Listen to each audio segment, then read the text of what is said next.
Friends, ఇప్పుడే అందిన వార్త. మళ్ళీ అసెంబ్లీ ఎన్నికలు, షాక్లో సీఎం. ఈరోజు ఈ వీడియోలో దీనికి సంబంధించిన పూర్తి వివరాలు తెలుసుకుందాం.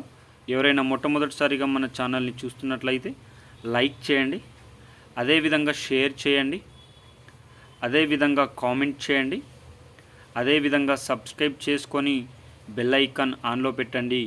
ఇక ఆలస్యం చేయకుండా ఈరోజు వీడియోలో ఉన్నటువంటి ముఖ్యమైన సమాచారంలోకి అయితే వెళ్ళిపోదాం. ఇటీవల కాలంలో పలు రాష్ట్రాలలో అసెంబ్లీ ఎన్నికలు నిర్వహించడం జరిగింది. ఈ అసెంబ్లీ ఎన్నికలలో ప్రతి ఒక్కరు కూడా తమ పార్టీని గెలిపించుకోవడానికి ఎన్నో ప్రణాళికలను రూపొందించారు. అయితే మరొక రాష్ట్రానికి మళ్ళీ ఎన్నికలు నిర్వహించబోతున్నట్లు ఎలక్షన్ కమిషన్ ఆఫ్ ఇండియా ప్రకటించడం అయితే జరిగింది. అక్టోబర్లో షెడ్యూళ్లను విడుదల చేసి నవంబర్లో ఎన్నికలు నిర్వహించాలని ప్రణాళికలను రూపొందిస్తుంది. ఇక ఆలస్యం చేయకుండా వీడియోలోని వివరాల్లోకి అయితే వెళ్ళిపోదాం. బీహార్ అసెంబ్లీ ఎన్నికలు నవంబర్లోగా పూర్తి చేయాలని ఎలక్షన్ కమిషన్ భావిస్తోంది.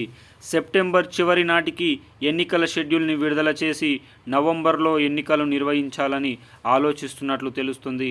243 మంది సభ్యులు ఉన్న బీహార్ అసెంబ్లీ కాలపరిమితి నవంబర్ 22తో ముగియనుంది.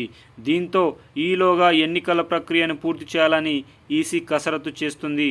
ఇప్పటికే ఎలక్షన్ కమిషన్ అవకతవకలకు పాల్పడుతుందని కాంగ్రెస్ ఆరోపిస్తున్న సంగతి తెలిసిందే.